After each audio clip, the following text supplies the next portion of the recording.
Bonjour mes très chers magiciens du quotidien, je suis ravie de vous retrouver aujourd'hui pour vous présenter la formation de professeur de yoga en ligne. Alors, comme vous le savez, peut-être déjà, ça fait quelques années maintenant que j'organise des formations de professeurs reconnus par Yoga Alliance. Donc, je vais vous parler en détail des 10 modules et de tout ce que cette formation peut vous apporter, de tout ce qu'elle comporte en règle générale. Donc, j'ai mes petites notes. Si vous me voyez baisser les yeux, c'est parce que je regarde mes notes pour ne rien oublier de cette présentation.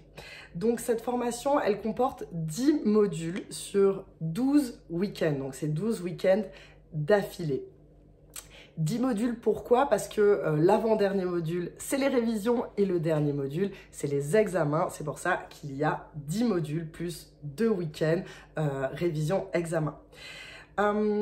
Tous les vendredis, on a un live de 19h, de 19h à 21h. Donc, on a 12 lives de 12h qui sont le vendredi. On a aussi des lives le samedi matin de 9h à midi et le dimanche matin de 9h à midi. Ces lives, c'est vraiment le moment pour se rencontrer et pour que je puisse voir votre alignement, que je puisse voir votre progression, moi et les autres professeurs, bien sûr, puisque vous avez d'autres professeurs qui sont tous reconnus par Yoga Alliance, qui sont d'excellents professeurs.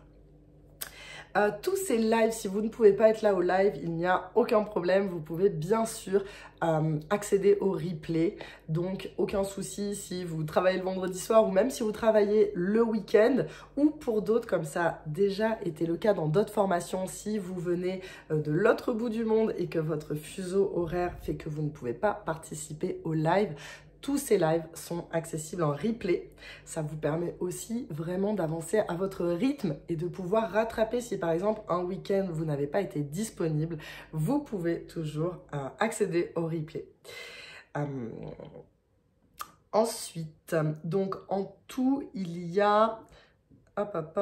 Oui, maintenant je vais parler des modules. Donc, on a 10 modules. Le premier module, c'est le module Salutations à la vie, où on va vraiment voir en détail les salutations au soleil, Surya Namaskara A et B. Souvent, en fait, on a tendance à penser qu'on connaît déjà les bases, mais il se trouve que toute la richesse qu'on peut trouver dans la salutation au soleil, il faut vraiment la voir en détail. Surtout en détail de l'alignement, parce que c'est la base de toutes les autres postures, même des postures avancées. Une fois que vous avez bien compris les bases de Tadasana, par exemple, la posture de la montagne, la première posture de Surya Namaskara A ou B, des deux salutations, vous allez pouvoir intégrer ça dans toutes vos postures debout, mais dans vos postures d'équilibre aussi, et dans les postures avancées, même dans les postures inversées. En fait, par exemple, l'arbre droit, Adho Mukha Vrikshasana, c'est la même posture que Tadasana, mais à l'envers, de l'autre côté, avec la tête en bas. Donc, en fait, l'alignement que vous avez dans des postures qui paraissent très très simples, il est en fait primordial. Et il y a souvent plein de petites erreurs quand on ne pratique pas beaucoup l'alignement. Souvent dans les cours collectifs, les professeurs n'ont pas le temps ou pas forcément les connaissances non plus, c'est peut-être de jeunes professeurs, de cet alignement. Et donc, vous allez accumuler des petites erreurs d'alignement tout au long de vos années de pratique.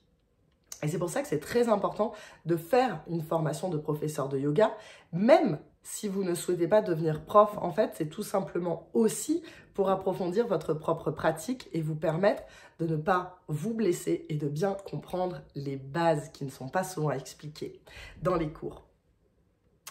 Je vais vous montrer un exemple de PDF parce qu'on a pour tous les modules, donc pour les 10 modules, on a un PDF par module, donc 10 PDF qui font en général 15 pages, mais entre 10 et 15 pages.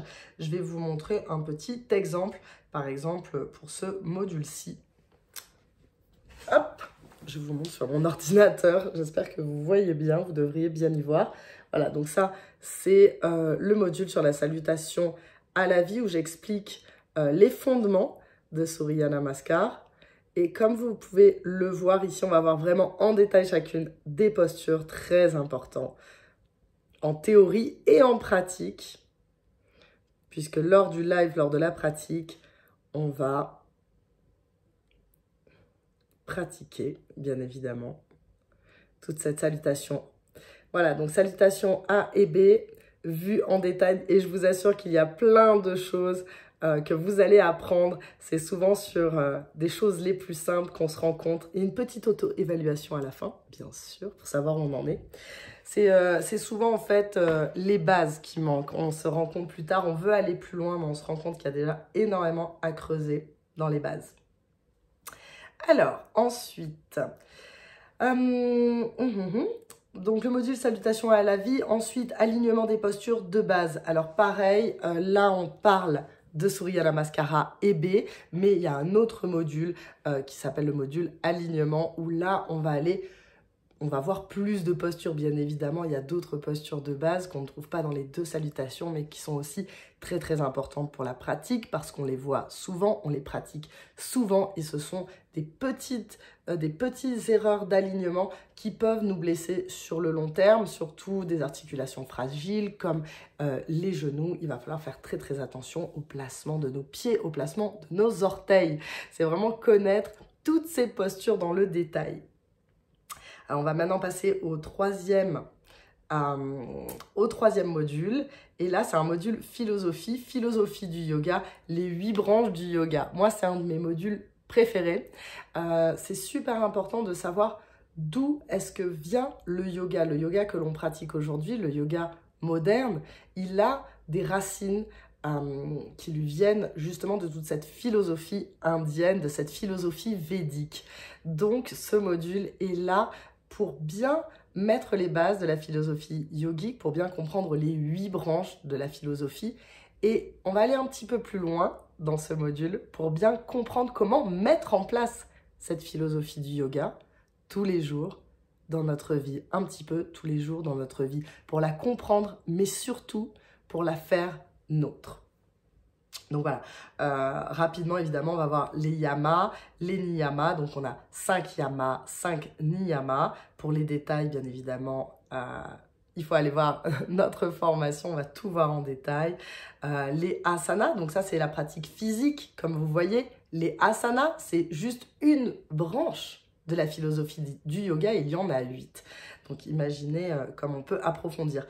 Le pranayama bien sûr, ça, c'est aussi un des modules de la formation, comme on va le voir plus tard. Les exercices de respiration, le contrôle du souffle, le contrôle et l'expansion du souffle, du prana, l'énergie universelle. Pratyahara, le retrait des sens. Dharana, la concentration sur un seul point. Dhyana, la méditation. Et samadhi, qui est l'étape finale, qui est la libération, l'étape de la libération. Donc ensuite, on passe au 4e module. J'enchaîne, mais parce qu'il y en a pas mal et je veux essayer de garder cette vidéo le plus courte possible pour vous apporter vraiment un maximum d'informations sur cette formation de professeur de yoga en ligne, que ce soit le plus concis possible. Donc module 4. Les grandes catégories de postures et leurs bienfaits. Alors de bien comprendre comment le yoga est organisé, comment les asanas, comment les postures de yoga sont organisées, c'est très important pour construire un cours, mais aussi pour votre pratique personnelle. En fait, de bien comprendre les bienfaits de chaque catégorie de posture. Par exemple, on a les flexions avant, on a les flexions arrière. Là, tout ce qui est flexion avant, ça va être beaucoup plus pour travailler un retour à soi. Quand on pratique ces postures, on va avoir un calme intérieur après la pratique. Donc, si on a besoin de se calmer, si on veut faire un cours plus relaxant, on va faire un cours avec plus de flexion avant. Si vous voulez un cours dynamisant, ça va être plutôt les flexions arrière, les ouvertures de cœur, parce qu'ici, on vient s'ouvrir vers le monde extérieur physiquement, parce que effectivement, physiquement, on ouvre notre cœur, on ouvre notre corps, mais aussi au niveau des effets, vous allez remarquer quand vous pratiquez ces postures que vous allez être très dynamisé en fait. Donc c'est en général des postures que l'on pratique aussi plus en été, si on suit le rythme de la planète, le rythme des saisons. Donc ça, c'est très intéressant de bien connaître toutes les catégories de postures, de connaître les bienfaits qui sont associés à ces catégories pour pouvoir construire vos cours de manière logique. Ensuite, on passe au module suivant, qui lui justement est le module construction d'un cours de yoga. Et comme on vient de l'aborder déjà dans les grandes catégories de posture, il y a une logique à la construction d'un cours avec une introduction, un développement, une conclusion, mais bien évidemment aussi un thème et de choisir son thème de manière pertinente pour que le cours il ait une fluidité et une logique.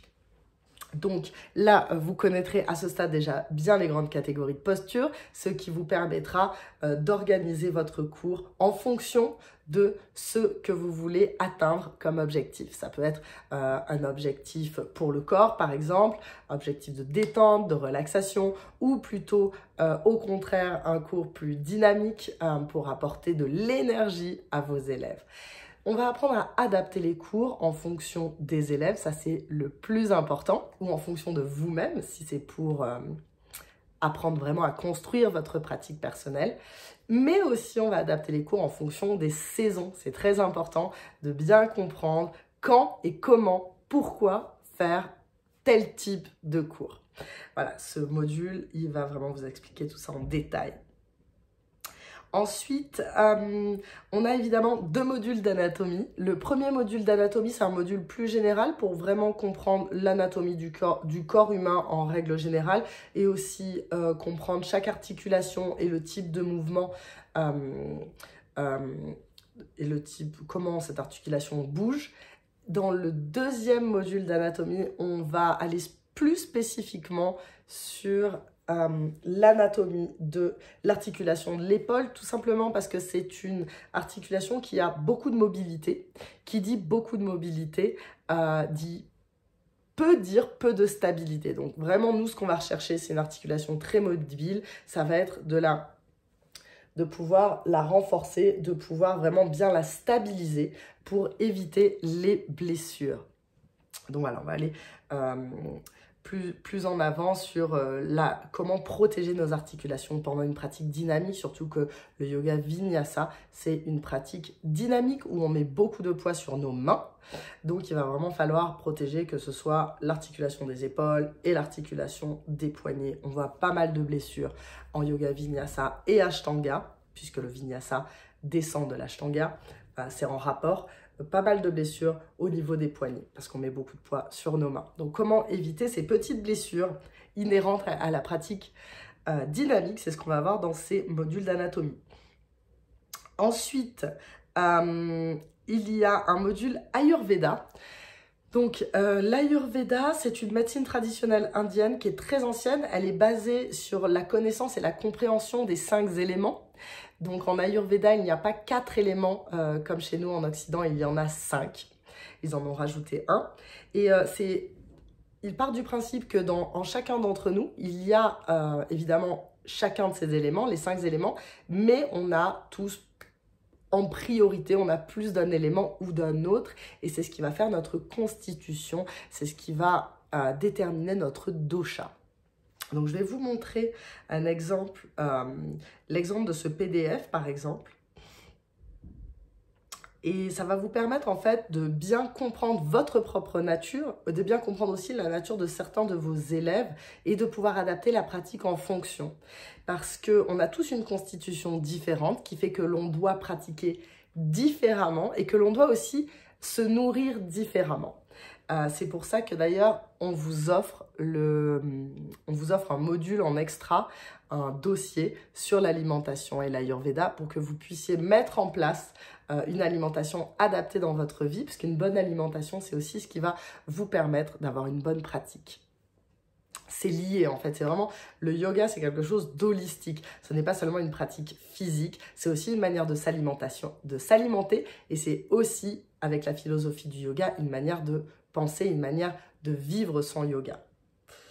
Hop, alors on va regarder ensemble le module, voilà, les bases de l'Ayurveda. On va regarder ensemble le module, voilà. Bon, j'espère que vous voyez bien avec l'ordinateur, j'ai pas mon iPad aujourd'hui. Je pense que c'est possible de le faire comme ça. Voilà, donc on explique un petit peu l'histoire de l'Ayurveda, les origines. C'est très complet. Tous les PDF sont très complets. Ici, comme je vous disais, on parle des 5 éléments, les Pancha Mahabhuta.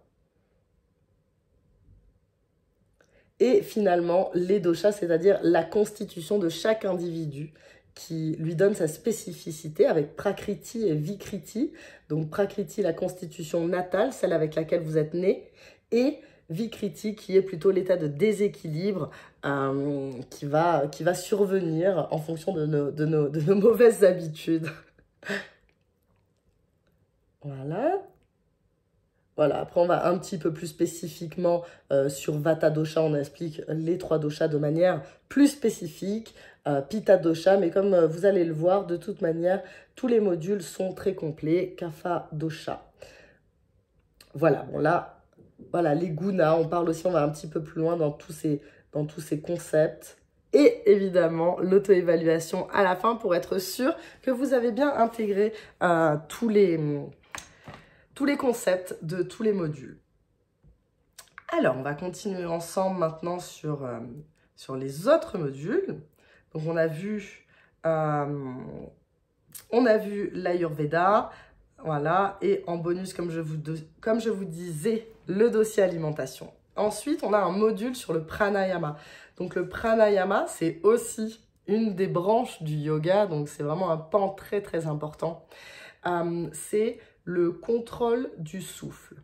On peut l'appeler, on peut dire que c'est le contrôle du souffle. En fait, dans le prana, c'est l'énergie universelle. La manière dont on intègre le prana dans notre corps, c'est par la respiration. Et donc, par le contrôle de notre respiration, on va pouvoir étendre. On va créer l'expansion du prana, de l'énergie universelle à l'intérieur de notre corps. Donc le pranayama, c'est vraiment quelque chose de très important et qui a des effets vraiment très, très, très importants, très radicaux aussi. C'est pour ça qu'il faut vraiment bien savoir le pratiquer et que c'est pas quelque chose à pratiquer à la légère parce que ça a vraiment des effets très très forts. Et trop souvent dans les cours, quand on n'a pas vraiment le temps, c'est-à-dire, voilà, je vois beaucoup de cours de 1 heure ou de cours hebdomadaires où très rapidement on fait pratiquer à des élèves des Kapalabhati, des Bastrika, et en fait c'est pas forcément recommandé pour tout le monde. Déjà il y a des contre-indications et c'est pour ça que c'était très important pour moi de faire un module en expliquant bien tous les pranayamas de base évidemment. Parce que c'est une introduction au pranayama, surtout dans un 200 heures Yoga Alliance, on fait une introduction, mais pour bien comprendre les contre-indications et pour bien expliquer chaque pranayama, pour que vous puissiez en retirer les meilleurs bienfaits sans danger. Parce que comme la pratique physique du yoga, il peut y avoir du danger s'il y a des problèmes d'alignement. La pratique du pranayama, c'est exactement la même chose, ce n'est pas quelque chose à prendre à la légère. Il faut vraiment bien comprendre de quoi il en retourne. Donc, on va voir évidemment la respiration yogique qu'on appelle aussi la respiration complète ou respiration ventrale, respiration costale et respiration claviculaire pour apprendre à vraiment bien se servir de tous nos poumons. Souvent, on respire mal, c'est-à-dire qu'on respire plus avec une seule partie de nos poumons de manière pas forcément symétrique, ce qui a des effets délétères sur notre santé, bien évidemment, sur notre corps physique et aussi sur notre corps énergétique. Donc c'est très important déjà de bien apprendre à faire la respiration complète, la respiration yogique. Il y aura de la mise en pratique, bien évidemment, observation et mise en pratique. Lors des lives, mais aussi lors des vidéos de théorie préenregistrées, parce que tous ces modules théoriques, vous les avez en PDF, mais vous les avez aussi en vidéo. Il y a aussi des vidéos explicatives qui complètent les PDF. Alors, on va aussi parler de la respiration carrée qui va équilibrer le mental et évidemment de Nadi Shodhana pour équilibrer notre corps énergétique. Nadi Shodhana qui veut dire purification des nadis, principalement des 2 nadis principaux, Ida et Pingala. Ida et Pingala, excusez-moi, les nadis, ce sont des canaux énergétiques. Je reviens pour ceux qui ne sont pas encore au courant de ce que veut dire un nadi. C'est un canal énergétique, donc 2 canaux énergétiques principaux, 2 nadis principaux, Ida et Pingala. Un féminin, Ida, et un masculin, Pingala. Voilà, donc c'est pour purifier notre corps énergétique. Ensuite, on va passer au module suivant, qui est un module important, que je trouve très important, qui est Introduction au marketing des réseaux sociaux. Pour ceux qui me connaissent, vous regardez certainement cette vidéo, vous m'avez déjà vu sur Instagram ou sur YouTube. Donc voilà, dans ce module-là, c'est important d'apprendre les bases pour bien faire grossir votre communauté de manière organique, c'est-à-dire sans payer de publicité. C'est la meilleure manière de se faire connaître, c'est-à-dire de pouvoir communiquer avec sa communauté, votre identité, votre authenticité. Ok, on va apprendre à comment faire du contenu de qualité qui vous permettra de vous faire connaître. Se faire connaître aujourd'hui, c'est primordial et les réseaux sociaux sont vraiment un excellent outil pour ça. Ensuite, on va apprendre à utiliser les réseaux comme une vitrine, bien évidemment, pour que vous puissiez montrer votre domaine de compétences, vos domaines de compétences. Ok, et évidemment, maintenant on va parler des bonus. Pour cette formation, à l'inscription de la formation, je vais vous offrir un bonus qui est la formation de yoga pour débutants. Il y a des séances d'alignement pour bien vous préparer à la formation de professeur. C'est un petit plus qui va beaucoup vous aider. Et on va aussi vous offrir un module en plus qui est le module mantra et mudra. Donc les mantras, ce sont les chants sacrés. Il y a toute une liste de mantras que vous allez trouver dans ce module. Et vous allez aussi trouver différents mudras qui sont des gestes sacrés avec les mains et qui vont avoir un effet sur la manière dont circule le prana à l'intérieur de votre corps. Donc voilà, c'est des petits modules, c'est des cadeaux. C'est pas des petits modules, ce sont des gros modules qu'on vous offre lors de votre inscription. Voilà, maintenant je voudrais parler un petit peu des objections que j'entends souvent de la part des élèves avant de s'inscrire. Alors c'est vrai que j'ai beaucoup d'élèves qui me disent au début de la formation, enfin avant de s'inscrire, qu'elles ont peur du fait que la formation soit en ligne, qu'on ne les aligne pas bien, qu'on ne puisse pas bien voir leur corps. Et à la fin de la formation, elles sont toutes extrêmement rassurées et très surprises, comme vous pouvez le voir dans les avis d'élèves. C'est qu'en fait, on va vous apprendre à bien positionner votre caméra. C'est très important aujourd'hui de savoir positionner sa caméra, surtout si vous donnez des cours en ligne. Vous serez certainement amené à en donner aujourd'hui, parce que c'est une grosse partie du revenu des professeurs. Et en fait, quand vous positionnez bien votre caméra, il est tout à fait possible de voir l'ensemble du corps et je vous assure que vous allez travailler l'enseignement, que vous allez travailler l'alignement de manière très très précise. Moi, je suis capable de voir l'orientation des orteils de mes élèves et de chacune de leurs articulations. Et même quand j'ai 20 élèves en cours en ligne, je suis capable de dire à Bettina de baisser ses épaules, à Sylvie de sortir légèrement son genou plus vers l'extérieur. Oui, je vois les détails, donc je vous rassure par rapport à ça.